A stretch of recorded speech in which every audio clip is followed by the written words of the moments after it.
for next year to maybe go from the Olympic to the next step to the 70.3, and then depending on how that goes. Don't do it. Don't do it. Don't do it. It's a terrible idea. Just no. Off the bucket list, you got to do one. Plus, still a stupid idea. My girlfriend runs a marathon.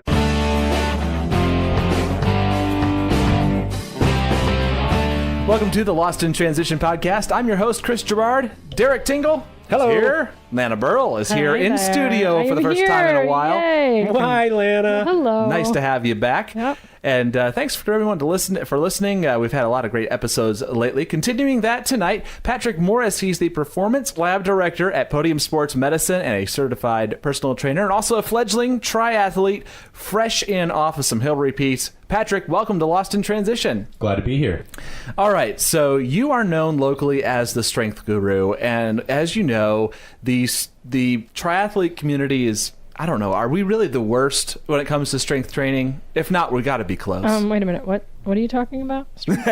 What is this again? Oh, strength training. Oh, you mean like not aerobic training? That fourth thing that we should be doing that we don't do, which is why we get hurt. Okay, now you're stereotyping. What? All right. I'm just going by me. I mean, I know what I do. Yeah, I know what you do. Yeah, I know you know what I do. You know, Patrick, you better cut in here because we're gonna let him answer the question. This is getting weird. Can you talk now? I find that everybody that does endurance sports struggles to squeeze in strength work, but I've got a lot more respect for it now that I'm diving into endurance sports, because the common excuse of there's not enough time makes sense, but there's also an aspect of you want to do well in your workouts, and you can be really fatigued if you're doing strength training in the wrong way and if you put it at the wrong times. So it's really important to kind of balance that out, as opposed to just going and like jumping in a CrossFit class. You're not going to nail your hill repeat. You're not going to, right. Everything's going to be off the next day, and you don't want that, because that's what's important for you. So you have to prioritize. There are a few triathletes I know that do CrossFit and everything else too, and I just don't. I mean, more power to them, but my goodness, they've got better bodies than I do. I'm interested in the way you said that, Patrick. So you said, if you do strength in the wrong way. So for a triathlete, an endurance athlete, or even a cyclist or runner, so what would be examples of doing strength the wrong way? So a lot of people are going to say, okay, you want to build muscular endurance, so you need to do high reps. That's a common trend, but you're also going to be much more sore if you do a lot of volume in your training. So say you go and you do 100 squats that are just bodyweight squats, you're probably going to be sore from that, as opposed to maybe doing a higher weight, lower rep 5x5 of back squats, when that's really what you should be working, as opposed to going and fatiguing something that you already use a lot by doing your endurance training. Fill us in a little bit about your sports background, because I know you talked about now that you're kind of dabbling in triathlon, and we'll talk about your fledgling triathlon experiences here in a little bit. But fill us in, I guess, on where you came up in sports and how you got into the strength side of things.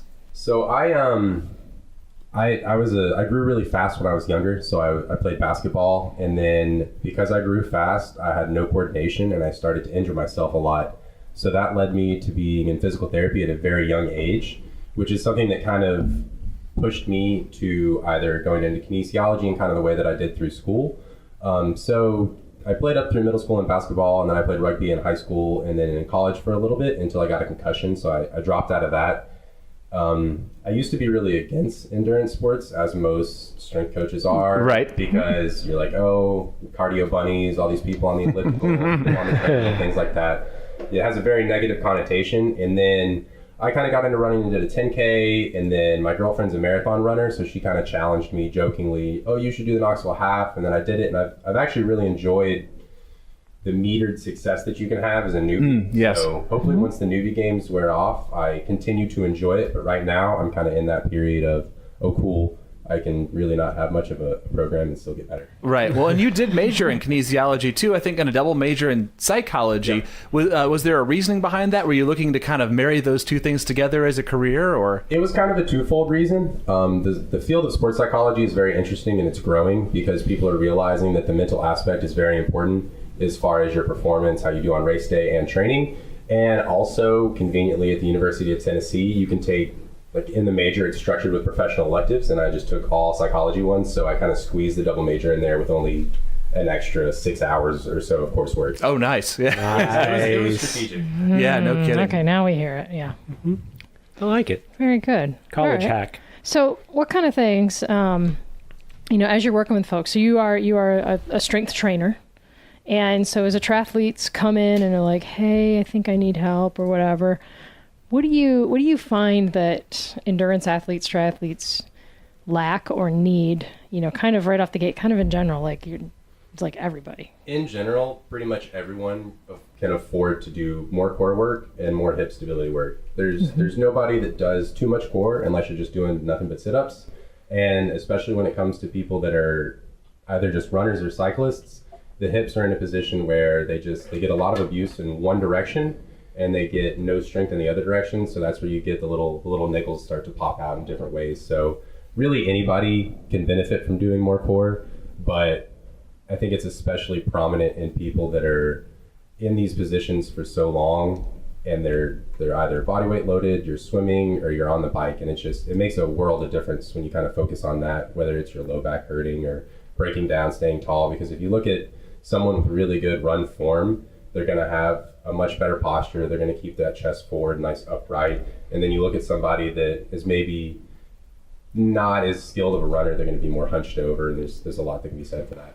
I can tell you firsthand that I know my run form, especially late in the run, since I've been working on strength this year, has been just amazingly improved. Like I feel so much better. So you don't turn into like the hunched old woman shuffling. And I can tell too. I mean, I'm getting, as I get further in, over the winter doing just long base miles, and even, getting through the season, just harder workouts up through like 4 and 5 miles in tempo and 6 miles into tempo pace, that I'm feeling stronger. I'm feeling my core is tight. I'm able to just hold, like you said, hold that chest out upright, right, and really just push and drive through the end of that run without just feeling everything go to complete and hell. Has that been pretty much what you've been working on, is core and hip stability and that kind of stuff? I mean, we that, and of course strengthening my shoulder, because I had issues with my shoulder from last year, and so that was kind of hurting in the swim, and so I've been working with Patrick, by the way, for anybody who's not got that memo. Patrick's my trainer, so right. But yeah, he's been working with me on kind of strengthening everything around that shoulder and strengthening that shoulder, so that that's not bothered me really all year either. So that's working as well. So thanks, Pat. No problem. That's the biggest thing I think with endurance people that you kind of feel that you need to focus on, because especially as we're in season, you progress in strength the same way you would do a progression for a regular training block. So in season, you're just trying to minimize things that are going to pop up, keep strength happy, and sometimes when Derek comes in, we look at it as almost an active recovery, where you're going to use everything through the whole body in a different way than you just went out and abused it for that weekend, so that way, maybe you're building a little strength, but you're also just kind of keeping everything happy and keeping it all in line, which is, I think, one of the biggest goals with endurance people, because you're not going to put on a bunch of muscle because you really don't want to, and you're not going to get a ton stronger in the season because you have so much volume outside of your strength workouts. So it's pointless to try to do that sort of thing when you have other goals in mind. Mm-hmm. And I think one thing you were talking to when we started working earlier in the year that kind of stuck with me, it was that pretty much everything we do as triathletes is push based. Right. Like running, cycling, all that is all push. So working with pull on doing the opposite thing, to strengthen, say, like, working more hamstring rather than quad, because everything that, running, cycling, a lot of that is just quad power. So, doing a lot of hamstring curls and a lot of stability, Swiss ball type stuff to kind of keep those hamstrings firing. We do a lot of that, which I think has been down with the dead butt. Yeah. No dead butt. No dead butt. It's all about the posterior chain. So that's really important. We work a lot of that, and I think that's another thing that most people, along with the core, is doing glute bridges for days and days and days, as anybody who's been to physical therapy of any kind. So explain that for our listeners who may not be familiar with that terminology, posterior chain, and why it's important. So if you think about what's sore when you get off the bike, you've probably smashed your quads and your low back might hurt a little bit, or if you've been running, again, your quads are sore and your calves are sore. Well, the posterior chain is really just everything on the back side of the body. So hamstrings, your like spinal erector muscles that come up through your back, your lats, anything in that area that's going to kind of pull opposite of that. So if you think about your running form, you're in a position where those muscles are working, like your hips are extended. So a lot of times those muscles are weak and they're not necessarily doing their job as they're supposed to.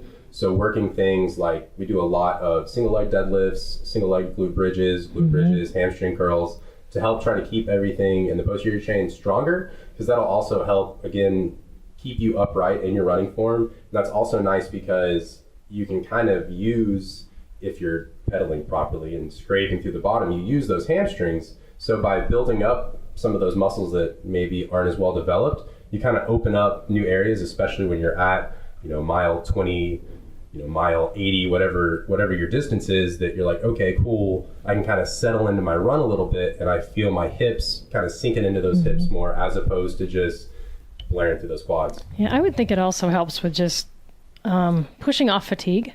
Like you said, late in a run, you're feeling stronger later.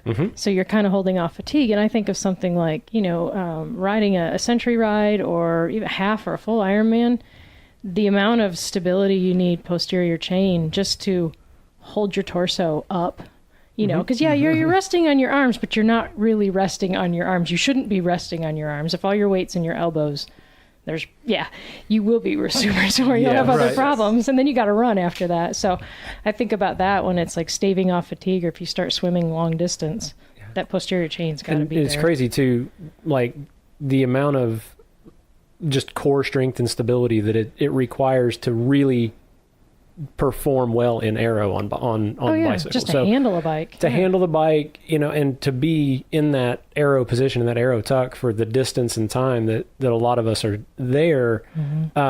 If your core is weak, I mean, your shoulders are going to drop. You're not going to be recruiting your glutes. You're not going to be doing all these things that you need to do because you're too busy trying to keep yourself from falling off the freaking bicycle.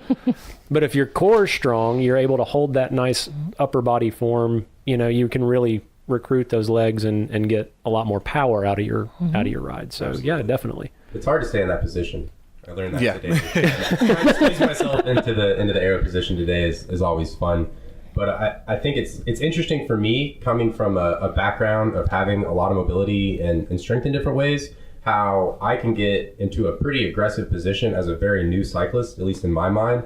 Whereas I've had a lot of people that come in and have done Ironman, half Ironman, stuff like that, and they can't get, if they're in a position that's actually a good aero position, they're super uncomfortable. They're not going to be able to hold it. So it's interesting to see how I'm able to kind of squeeze into some of those positions because I've always worked a lot of flexibility and mobility and things like that, whereas other people have a lot of catching up to do because of years of being really stiff and uncomfortable, and it makes a big difference. That raises a good point. So can somebody catch up? So if somebody's listening to this program and they're like, I'm in my 50s or 60s, I've been doing this for decades, I'm always going to be stiff, I'm never going to get there. What's the prognosis for the older athlete? I think there's kind of two aspects to that. One of which is all of our bodies are built differently. So, I mean, you can tell just looking at different people's running mechanics. So you look at, our two Ironman people from last year, they couldn't have more different looking gaits, but no one's going to go and tell Lionel Sanders, hey, get this whatever hitch out of your stride, because he can still run a significantly faster marathon, half marathon that I could fresh after right. Your older athletes and people that are going to come in that have been doing this thing for a long time, they can catch up in a sense of making it feel better for them, but after years and years and years, you can't necessarily contradict that with maybe 5 minutes of foam rolling a couple times a week. However, that's not necessarily a negative thing by any means. I mean, so many people come in and they're like, oh, I got tight hamstrings, but they're still able to reach down and almost flat palm the floor. You just feel a bit of a stretch. And in a lot of senses, having a tighter hamstring muscle isn't a completely negative thing if it's not influencing how you run, because that's more stored elastic energy in those muscles for your run. So you kind of move towards if you do a sport, you develop into that sport. So it makes sense that you're not going to get all of that back. However, you can work towards being better and starving off little niggles, things like that, by doing good active mobility. Anyone can see some improvements. And you mentioned other sports too. It's interesting because I think a lot of people that maybe grew up athletic, we've talked to so many triathletes that started out in team sports, running or swimming usually, but sometimes completely different sports than that. And, anyone who spent time in a high school or college weight room, maybe had a routine at one point and maybe now they're 35 or 40 years old and they're picking that up again. And the question becomes, how does the strength training plan for the triathlete differ from the basketball and football player team sport that maybe people grew up with, and what their weight requirements are? I mean, we've talked about things like hip mobility, core strength. What other differences are there between trying to kind of add that bulk and do your traditional strength training versus what we're using? I was thinking about this on the way over, because I was thinking to myself, if you go to the gym and you're like, okay, I'm going to get a trainer, and they come out and they're like, okay, today's legs day and today's back day, and you kind of do this upper body, lower body all the time, and it's like, and that to me, it's kind of what that traditional. So yeah, I'm curious. There's lots of different traditional splits. Like you've got, upper lower splits. You've got like a push pull kind of day. You'll have your bodybuilders that'll typically do, that today's arms day, and then I had chest day, and then I had shoulders day. And there's a lot of merit behind some of that, especially say you can't run. Maybe spend a little bit of time, and it's not a bad thing to develop a little extra deltoid muscle and do traditional, 3 sets of 10 to 12 bodybuilding style stuff. However, you have to understand that the same way that if you're going to go do a speed workout on the track, doing 3 sets of 12 versus doing 5 sets of 5 with 2 minutes recovery is going to give you a much different result, because you have a much different stimulus. So you got the high school athlete that is very young, trying to put on as much muscle as they can because they're trying to play football. They're going to be doing a lot more volume, and they're also going to be doing strength if they have a good coach. There's great strength coaches in high school, and there's terrible strength coaches in high school, and that's why you've got some people that have, lots of slip discs, and some people that their low backs are fine because they weren't forced to squat 405 pounds when they were 16. Right. Which plenty of people can do very safely. It's just something that you have to understand what you're going for. Right. So for like a triathlete, you would have to look at it the same way as you look at your season. So say it's the off season. I always like to look at how I would structure strength if I could work with somebody 365 constantly, is kind of doing the reverse periodization of your regular strength. So you're doing your base miles, you're doing easy stuff, you don't need that kind of race effort. So you're able to do a lot more like really heavier weights, doing longer rest periods where you're building true strength, and maybe adding just a touch of muscle, but not doing like a bulking routine where you would do maybe like 10 sets of 10, where you're doing like a German volume training thing, where you're just you do 10 reps on bench, 10 reps on bench, and you blow your chest out, you're sore for 2 or 3 days. That's a great stimulus if you're trying to get a bigger chest, but that's not really going to help you with your freestyle swim. So you just have to look at what you're trying to do. And I'm a big fan of like your basic barbell movements for anybody. So the things that you would have done in high school, squat, deadlift, bench, overhead press, is still going to benefit you greatly, because those movements are just the best movements for developing overall strength. You just do them a little bit differently when you're in season, you're before season, and you're off season. So, Derek here, I don't have him doing super heavy 5x5s, but we still do deadlifts, we still do presses, we still do pulls. It's just differently. We're doing a single leg deadlift where he's working on some balance, he's keeping his hips stable, less weight, still difficult, and it's still a training stimulus, but we're not in there trying to do, a max set for 3 or like we're not doing any 1 rep maxes or anything like that. Oh yeah. And the other thing too that is important to note for triathletes is, I'm sure you've found, trying to get people to actually care enough to do it, care enough to follow through. It's always, I'm sure, a struggle with some triathletes, although by the time they come and see you, hopefully they've been convinced of that a little bit at least. As far as integrating it into someone's routine, we've talked about, obviously, you're not trying to become a bodybuilder. You're not, going to go to exhaustion on a bunch of different things, because it's going to hurt what else you're doing, most likely. But as far as other things that you've seen, tips for people to kind of integrate it in to their regular routine and make it where it's something that is easy to do and becomes a habit rather than something that they give up on after a week or two. What have you seen that seems to work well for that? I think there's a couple things that make a huge difference. One is kind of changing how you view it. You don't have to go and spend an hour and a half in the gym doing like what we talked about, 3 sets of 10 and stuff. Right. You can do very simple bodyweight movements during the season. If you have like some TRX straps, some Versaloop bands, you can get a lot done just at home. So I'm a big fan of just trying to shoot for maybe 2-3 days a week at most, and finding a full body routine, which is kind of where we talked about the splits. You're not going to be able to squeeze in a 5-day really focused, I'm doing an arm day. Right. But 15 or 20 minutes, 3 times a week. And that starts to add up. And also, another way that I really like to try to mix it in, at least for myself, because as much as I love strength training, while I've started to do triathlon, I realize the excuse is real, and sometimes you run out of time. There's just not enough hours in the day. Yeah, and sometimes you're trashed because you went and did a bunch of climbing the day before. But working a little bit in the morning and doing kind of like a daily movement routine, which is something I think is crucial for anybody, no matter what sport that you do. I think it makes a huge difference. And then also working in maybe like a 10-15 minute like focus strength. That's something that another podcast that I like to listen to, Old Triathlon Taryn, he has like a precision strength that'll do that's like maybe 10 to 15 minutes. And that's super smart because maybe you're tired, you're not going to get your strength workout that week.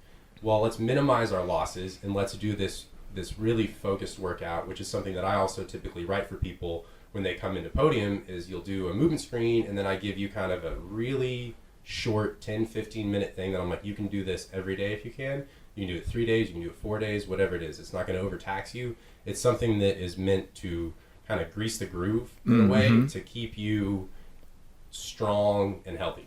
So loud and clear, I'm hearing you say that if you can get at this 3 times a week for 15 minutes, it's better than nothing. Yes, absolutely. Way better. Okay. Yes. All right. It's I want to make that like totally clear for everybody, because and you're right. It is a lot to fit in. But let's say you're going to go for a run. I mean, I like, it's like, okay, I'm in my workout gear. I don't want to get into it a second time unless I have a second workout that's like a big one. So thinking, hey, can I do some of this as part of a warm up for my run? Absolutely. You can do like some of your, I kind of like to look at it like an activation. You can go through a couple movements of like the founder. You can do some glute bridges. Maybe you do a little bit of core. Nothing, you don't want to overtax yourself, obviously, before you run. And then after, maybe you go through the same thing. And if you've got your yoga mat there, maybe you'll be more primed to do your post-run stretches that everybody's so diligent with. But the idea is like you said, finding the time to just get maybe 5 minutes before, 10 minutes after, 2 or 3 days a week, and it's gonna help because you're being very consistent. So if you look at that in the long term, I mean, it's the same way as by the end of the year, a lot of people have put up 500 miles. If for every mile you've done, 30 seconds, a minute of strength training, that'll add up to hours and hours of work that you hadn't previously done. Hopefully you're a little stronger. Maybe you don't ache as much. Your form feels better, anything.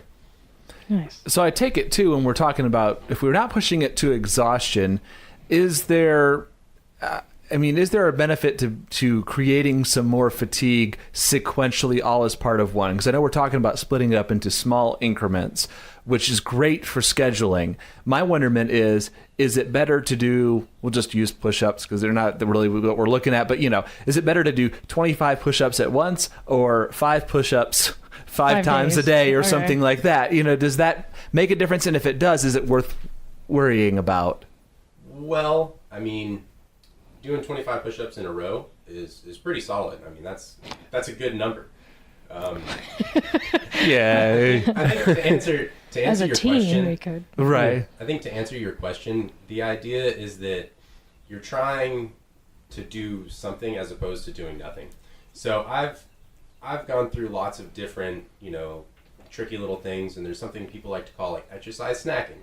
So you guys have seen where I work, and there's a small gym in front of me. There's pull-up bars, TRX straps. Every hour on the hour, I would do 10 squats, 10 push-ups, 5 pull-ups. And I would just do that, while I'm at work all day. So by the end of the week, you've done maybe, 80 push-ups in a day.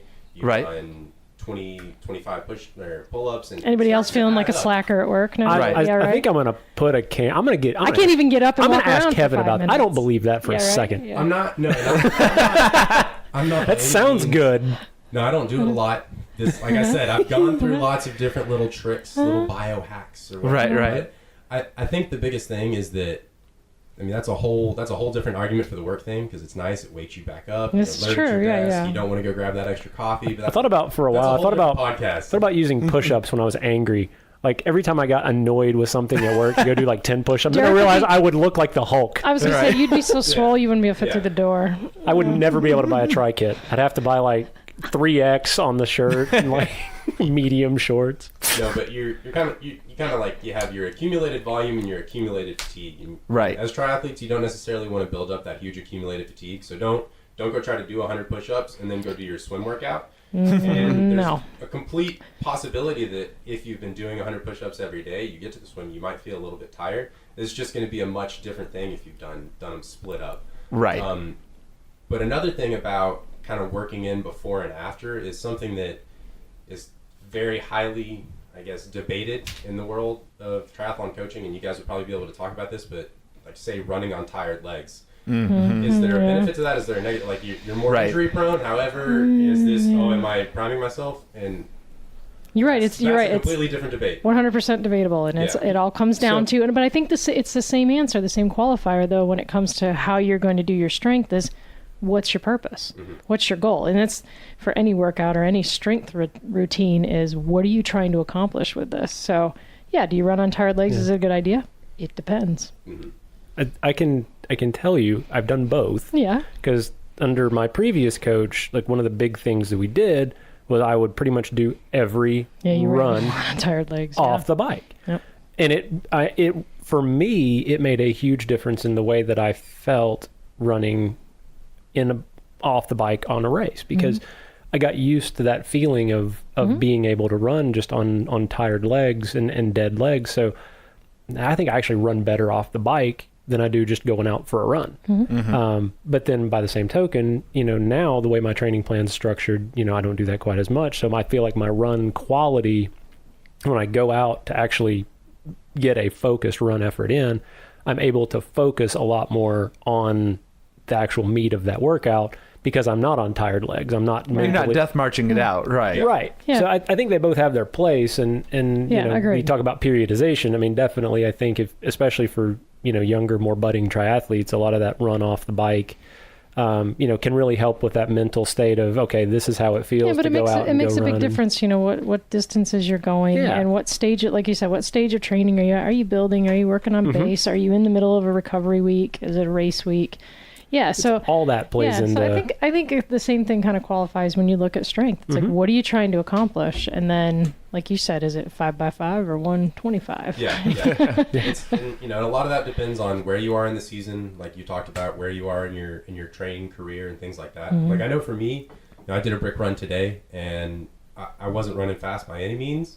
I was just trying to get used, just kind of trying to do a little shakeout run, get used to it. But that's not going to necessarily make me a better runner. Whereas I know if I'm really fresh, I can go out and I can actually really focus on my run form, things like that. So it's what are you doing that day? What's the focus of the workout? So, don't go and trash your legs doing a bunch of squats and then go run.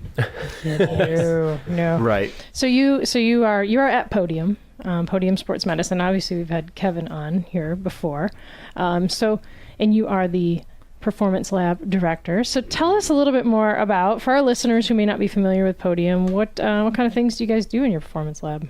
So, when I got this job, I really didn't think that it existed, because I graduated with a degree in kinesiology, and you're kind of like, all right, cool, I did all this awesome stuff in the lab, you're doing all these treadmill protocols and these bike protocols, and you're like, great, now, okay, I'm going to go be a personal trainer. So, not that, I really enjoy working with people, however, there's a huge difference when you're in there with somebody who's either a competitive age group athlete, a professional athlete, a newer person rising up that is trying to make a huge difference, and they're coming in, and we do like the lab testing, which is something that's kind of a step up from what you would do, like you get your field test. So you go and you do your FTP test, bury yourself for 20 minutes, and you get to see kind of, okay, my training power was 285 watts. So that tells you, great, that's where you can train. Whereas if you come and do the actual lab test, we take you through that ramp protocol, and you get a little bit better idea of how your physiology works. So when it comes to thresholds, there's so many different terms and so many different ways to look at it, which is frustrating for coaches. It's, you know, people are like, it's entertaining sometimes. I got to update from Training Peaks. It's like, your new FTP is this. And I was like, no, it's really not. That's because I stopped halfway up foothills to take a picture. And then I did not push that the whole way. But if you come in and do the lab testing, we got a lot of different protocols. So we can kind of see when your lactate starts to tick up, and it'll show us a lot of different things. So we'll have people that'll come in and they're newer, but maybe they have like a really good pain tolerance and just like to bury themselves constantly, and they can tolerate a very high amount of accumulated lactate in their blood. Not that, you know, there's a lot of misconceptions about lactate, lactic acid, this, that, and the other thing, and that's a whole different thing. Yeah, it's a whole other podcast. I mean, you can't go flush that lactic out. Let's go flush that lactic out in the hot tub. No. But what you can tell is a lot about how somebody's been training. And then you can take kind of what we were talking about, having that purpose. So say you want to move from being a criterium racer that just does crits all the time to somebody who's doing an Ironman. So you're going to be able to just bury yourself for shorter periods of time. You're going to be able to tolerate very high values of lactate, and you're going to have a lot of glycolytic power. So you're going to have that carb burning system. You're going to be able to go out there and you're going to be able to crush it. Whereas that's not at all what you need. I was going to say, but in an hour, you're cooked. Right. So we can kind of give you an idea of what you need to do with training based on what we see from your results. And that's another thing. We've got a new protocol called Inside that I know Lana over here has actually gotten to do, that was developed by a guy named Sebastian Weber. Oh, and Derek. Sorry. Come on, man. Give me a little bit of credit over here. I actually did your test too. Yes, you did. And it's really interesting to see how in the world, you know, of endurance, you've always heard there's the VO2 max, there's, this is genetic, this, that, and the other thing, and how a lot of that shifts. I mean, the world of physiology and sports physiology is, you know, we kind of know how things It's developing, work. though. It's a developing field. It's really interesting to see that, and that's been great for me working at Podium, because working with somebody like Dr. Sprouse, you know, he's working at the highest level that you can with the professional cycling team, and those guys are looking for every inch of marginal gain possible. So it's really cool to see that trickle down into the recreational field. Yeah. So stuff like the inside testing. That inside test is, you know, it's like, so you talked about like other ways to measure, you know, FTP, and there's ways that you can estimate it. I can look at someone's power data for a long ride and I can be like, yep, FTP is probably right about there. And then you've got the 20-minute test, okay? Just burn all out, go 20 minutes. Okay, now you have a number. And then you could do the old school, you know, kind of VO2, you know, threshold testing, where you'd go through this kind of straight ramp protocol, which I've done that. And that's no fun. If anybody's ever done those, running or biking, they suck. This inside test, though, because and I'll give a little hint out there. You don't just kind of get on and ramp up until you die. It's like you do a threshold set and you're down. Okay, you get a recovery, and then you do another one, you recover. And it actually, as you're going through, there's an iterative process there that says, okay, here's what the next interval is going to be and for how long. And what I was just blown away by was how much information you got. It was way more than, here's your threshold, have a nice day. I was like, wow, you know, and I mean, it's fantastic. So anybody out there who's listening, if you've done, you're like, yeah, I've done the lactate testing, I've done VO2 max.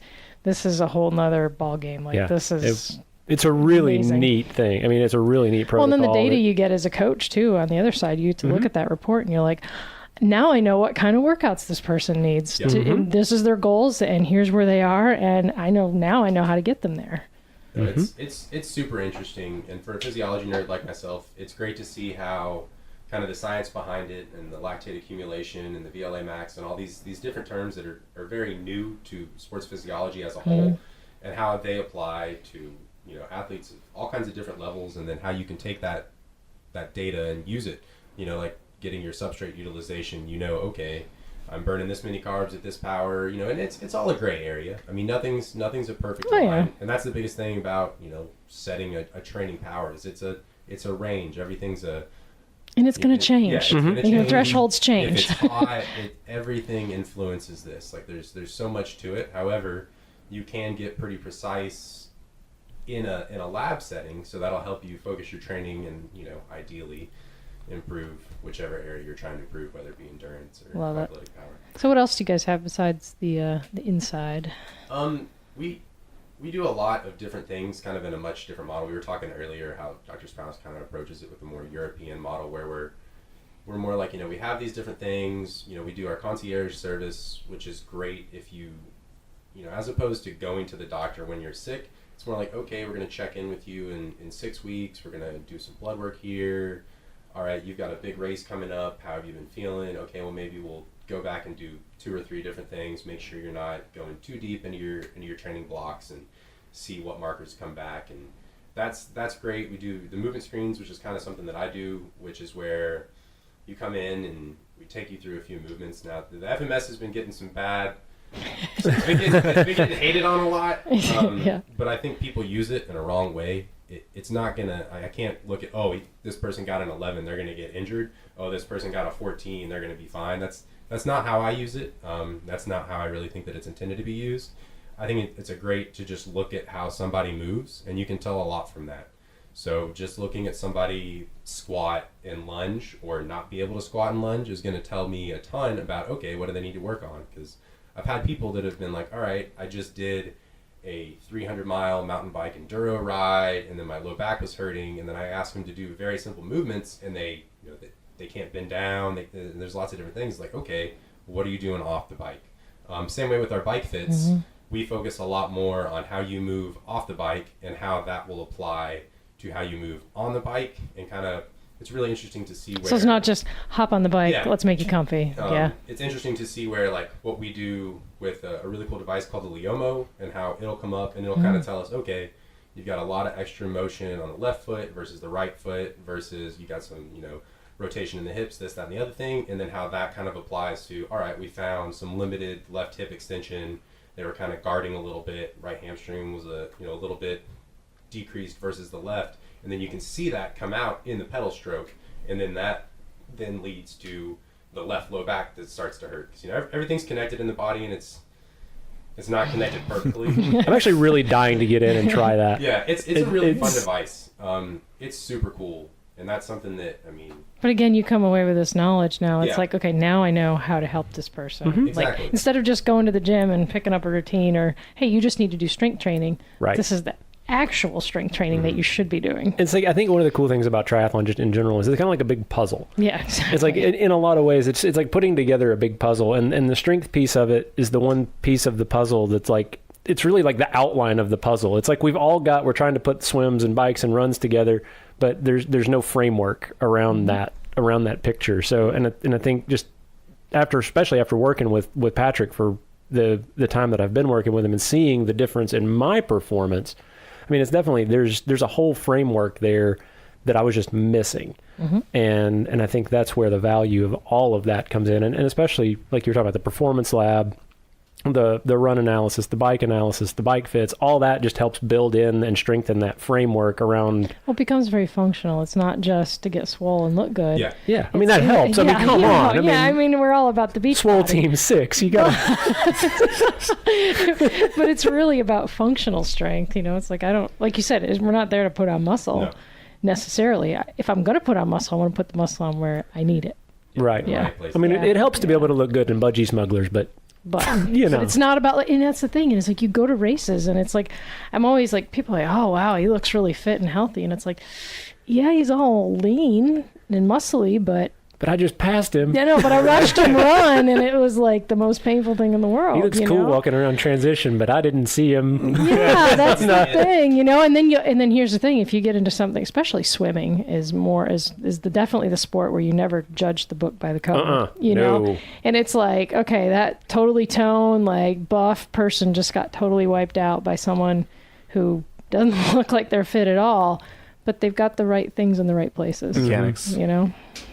So let's talk about your training.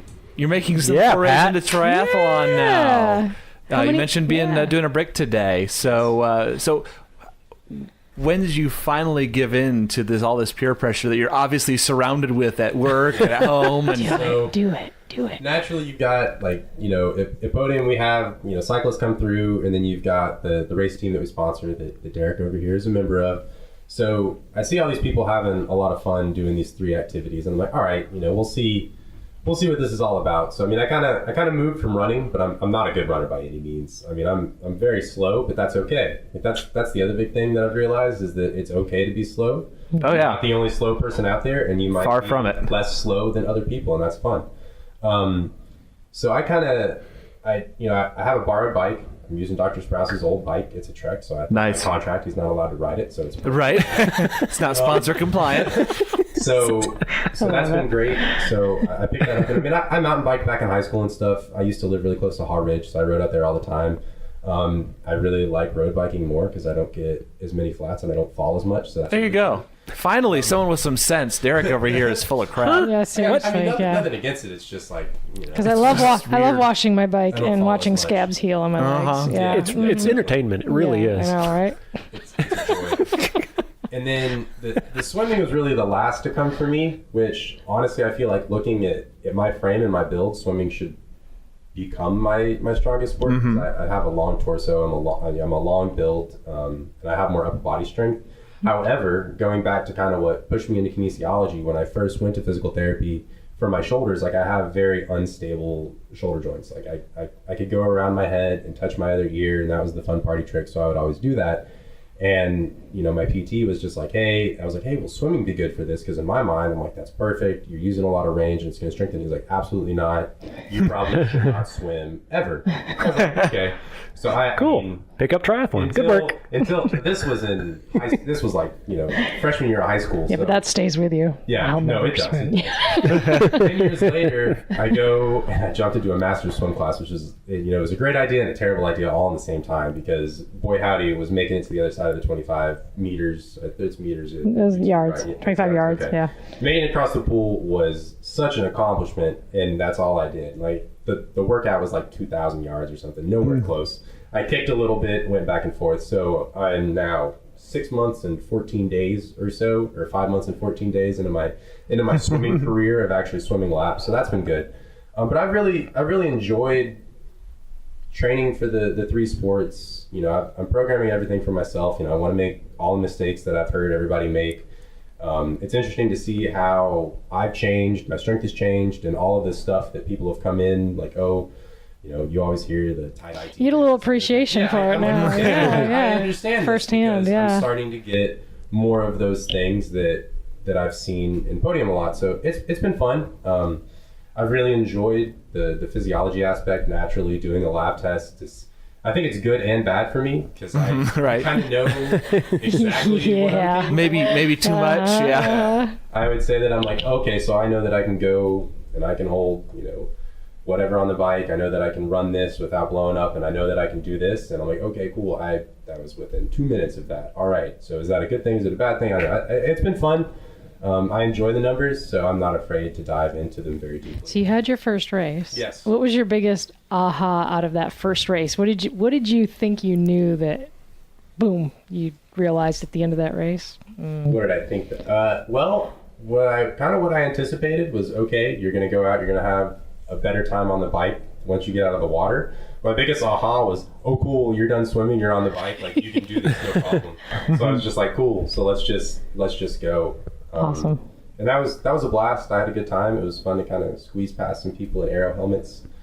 And it was really fun just getting out there, doing all the things and, reaching kind of that goal that I set for myself, which is something that's been really great again in having those, like the newbie gains like I talked about, because with strength and things like that, trying to set a new PRs, trying to get, I kind of stalled out in some different ways and struggled to hit this, that, and the other thing, and was getting kind of frustrated. But moving over into just running and then a triathlon, it's great because I'm like, okay, I can go out and I'm making big steps still because I'm so That's so much fun. Yeah, and you're in all three sports. There's all kinds of things to gain. It's like, oh, cool. What do you got next? What are you still? My next race is actually next weekend, and that's going to be the Chattanooga Waterfront, so that'll be my first Olympic. Woo. Nice. Yeah. That's a great race too. I'm really looking forward to it. I did my brick today at 12 o'clock, and Smart. I feel like I'm climatizing for the heat really well. And, I kind of went out there, and since it's next week, today I did pretty much a race effort bike and then just an easier run off of it to see how I felt, and that went well. So I'm going to see how it goes. It's a downwater swim. I picked that strategically. Yep. You'll never have a faster one. Hopefully the current's up, and that'll guide me through that. And then after that, I don't have any other races scheduled because I've been so finicky and focused on everything that I kind of want to be like, I'm injury prone as a strength coach that's done all these different things. I should have better ankles, but you know what? I've sprained my ankles my whole life, so they just kind of keep doing that. But I like to trail run, which is a terrible combination. Right. I've not been doing a lot of things while I've been focusing on this training, which is something that, I've got so much more respect for, everybody in this room that does triathlon, all the triathletes listening that put in these huge 10, 15, 20-hour weeks, have done multiple Ironman, multiple halves, this and the other thing for years and years and years because, just for me, I'm like around 8-ish hours a week probably. And, hitting that consistently has taken a lot. It's not necessarily the 8 hours of training that takes a lot. Right. No. It's planning it, it's getting there, it's having everything that I need. Because an hour swim is 2 hours. Yep. It's a 2-hour commitment. Every time. And that's kind of the biggest thing that I didn't grasp as well coming into this, especially starting with kind of easy runs. You just go out your door and it's kind of right, fun. no problem. Yeah. But it's amazing how much goes into it's just logistics. It's the logistics of the sport, which is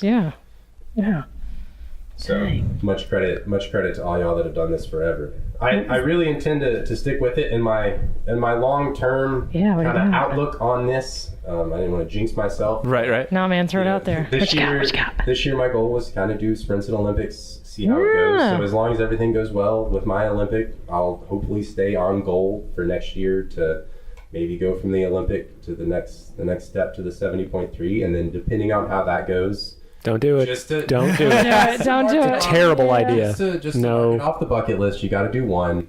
Plus, still a stupid idea. My girlfriend makes marathons, and she's a fast marathoner, so it's fun to go to races with her. But I'd like to, not. So get her to swim 2.5 miles and then ride 112. So need to schedule her marathon around the time that you do your full. So you guys can have some training. Get some long run training together. Yeah. She's got like 15 this weekend, and that'll kind of be casual. So I'm just not about that life yet. Right. But you can hop on your bike and ride along. That's what we do. We go out to the boulevard a lot, and I'll do laps on the boulevard while she runs through the middle, and that's fun. It's something, and that's something I think is really crucial. I know Lana and Chris both do triathlon. Derek and Amanda both do triathlon. My wife, Chris and Jen, it's a family thing. It's amazing having the support of your significant other, girlfriend, spouse doing that sport, because they realize how much time it takes, obviously, and they're also doing it as well, so they know. Okay, he's in the somebody's backyard. either got to make dinner or make the phone call because we need to eat. Right. Somebody just press some buttons, make it happen. Right. Yes. Exactly. No judgment when you're in the backyard, dressing and undressing yourself as fast as you can and getting on a bike and running around. So. That's the best. Let the neighbors just say whatever. There's a lot more understanding when you can't really roll out of bed the next morning after a long day. There's that mutual understanding of, all right. Are we going to bed at 9? Heck yeah. Yeah. It's like, it's not anymore that, why are you in bed at 8:30? It's, let's go to bed. It's 8:30. Yeah. Is it dark? Is it dark enough yet? Let's go. 9 yet? Okay, cool. Yep, blackout curtains. Yeah, the staple of every triathlete's bedroom, blackout curtains. I have the full-on blindfold. Oh, yeah. We need to do episodes, triathlon and sleep, triathlon and relationships. Triathlon and sleep. I love it. Let's talk more. Sleep is crucial. Absolutely. I'm like 50 minutes away from bedtime now. So with that, yes, Patrick Morris, it's been so much fun having you here. Best of luck on your upcoming race in Chattanooga there. And definitely go see Patrick at Podium if you're in the Knoxville area. PodiumSportsMed.com is the website. Our website is LostTransition.com. You can find show notes over there. We are on Facebook, Twitter, and finally Instagram this week. Finally there. Yay. People have been following it's like us the social all media. week. What is that? The trifecta? I guess, yeah. I don't know. What is Hat that? trick. There's I got don't to be know. is there a word for that? There's a hat trick because it's the World Cup. So. There you go. There you go. I like that. So you can find us on Twitter and Instagram at Lost Transition. Search for Lost in Transition on Facebook. You'll find us somewhere on there. Sweet. You can subscribe, rate, and review on iTunes, Stitcher, Google Play, the TuneIn Radio app, YouTube, or Facebook. Any one of those places you can find us. We are just about everywhere. So check us out there, and we do appreciate the reviews and your comments, suggestions for guests. All of those are very, very helpful. We'll talk to you again soon. For everyone here, I'm Chris Gerard. Until next time, may all your transitions be smooth.